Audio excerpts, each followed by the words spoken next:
स्वागत है। आज हम एक बहुत ही मशहूर किताब पर बात करने वाले हैं, रॉबर्ट कियोसाकी की रिच डैड पुअर डैड, जो 1997 में आई थी। जी हाँ, काफी चर्चित रही है। बिल्कुल।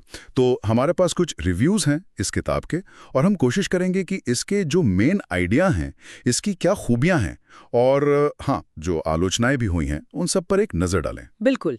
इस किताब की जो पूरी बुनियाद है वो कियोसाकी के दो पिताओं के बिल्कुल अलग फाइनेंशियल नजरिए पर है। हाँ, वो रिच डैड और पुअर डैड वाली बात। जी, एक उनके अपने पिता जिन्हें वो पुअर डैड कहते हैं, पढ़े लिखे पर सोच थोड़ी पारंपरिक। हाँ। और दूसरे उनके दोस्त के पिता रिच डैड, जो कि एक एंटरप्रेन्योर थे। हाँ। और जिन्होंने उन्हें सिखाया कि पैसा असल में काम कैसे करता है। और यहीं से किताब का वो सेंट्रल आइडिया आता है ना, कि गरीब और मिडिल क्लास पैसे के लिए काम करते हैं, जबकि अमीर के लिए पैसा काम करता है। हाँ।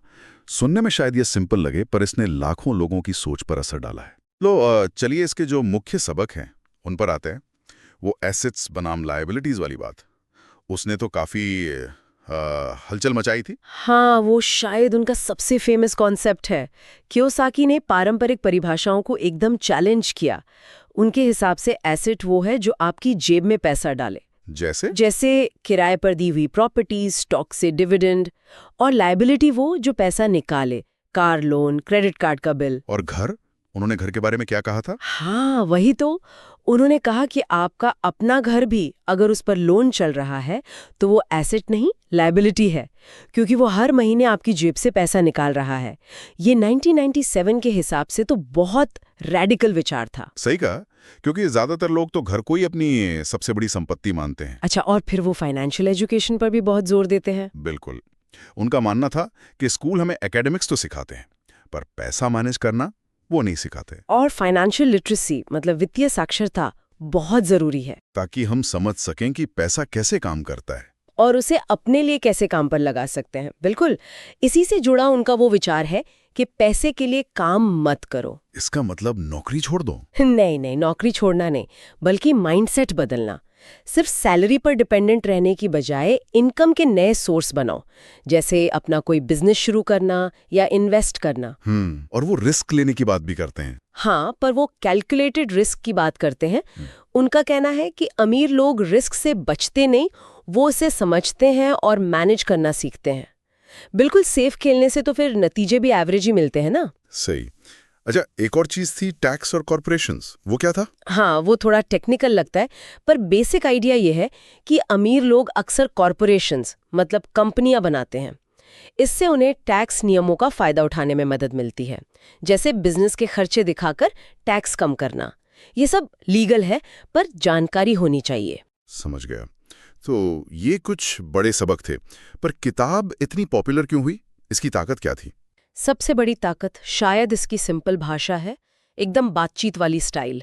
ये कोई भारी भरकम फाइनेंस की किताब नहीं लगती। हाँ, पढ़ने में आसान है और मोटिवेट करती है। बिल्कुल, लोगों को लगता है कि हाँ, वो भी अपनी फाइनेंशियल किस्मत बदल सकते हैं।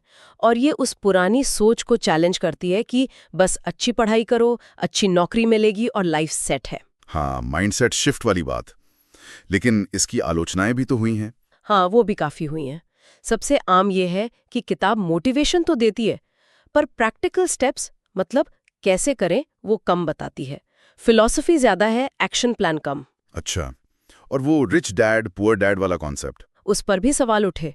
कहा गया कि ये किरदारों का चित्रण बहुत ज्यादा सरल है, शायद थोड़ा बढ़ा चढ़ा कर भी। कुछ लोगों ने तो ये भी सवाल उठाया कि रिच डैड असल में थे भी या नहीं। ओ, ये भी कहा गया। और वो रिस्क लेने वाली सलाह पर? उस पर चिंता ये जताई गई कि किताब रिस्क लेने को तो कहती है, पर जो नुकसान हो सकता है, जो फेलियर मिल सकता है, उसके बारे में ठीक से चेतावनी नहीं देती। और हाँ, पारंपरिक शिक्षा को थोड़ा कम आंकना, वो शायद यंग रीडर्स के लिए ठीक ना हो। किताब में कुछ कोट्स भी हैं जो काफी याद रखे जाते हैं। जी हाँ, जैसे वो कहते हैं, पैसे की कमी सभी बुराई की जड़ है। ये उस पुरानी कहावत पर एक तरह का कटाक्ष है। हाँ, और ये मायने नहीं रखता कि आप कितना पैसा कमाते हैं, ये मायने रखता है कि आप कितना पैसा रखते हैं। बिल्कुल। और एक और, हम सबके पास जो सबसे शक्तिशाली संपत्ति है वो हमारा दिमाग है। तो कुल मिलाकर अगर हम रिव्यूज का सार देखें तो ये किताब उन लोगों के लिए अच्छी शुरुआत है जो पर्सनल फाइनेंस समझना शुरू कर रहे हैं। हाँ, और जो अपनी सोच को एक एम्प्लॉई से निवेशक या एंटरप्रेन्योर की तरह बदलना चाहते हैं। जैसा कहा जाता है, ये शायद ये ना सिखाए कि इन्वेस्ट कैसे करें, पर ये जरूर सिखाती है कि क्यों करें। रिव्यूज में इसे आमतौर पे 45 जैसी रेटिंग मिलती है। मतलब बिगिनर्स और जो फाइनेंशियल मोटिवेशन ढूंढ रहे हैं उनके लिए काफी अच्छी। लेकिन अगर कोई बहुत डिटेल में इन्वेस्टमेंट स्ट्रैटेजी या टेक्निकल सलाह ढूंढ रहा है, तो शायद ये किताब उनके लिए नहीं है। और अंत में एक सवाल शायद सोचने के लिए छोड़ा जा सकता है, क्या पारंपरिक शिक्षा और फाइनेंशियल फ्रीडम, जैसा किताब में लगता है, क्या वो वाकई एक दूसरे के विरोधी रास्ते हैं, या फिर ये दोनों साथ साथ भी चल सकते हैं? हाँ, ये सोचने वाली बात है।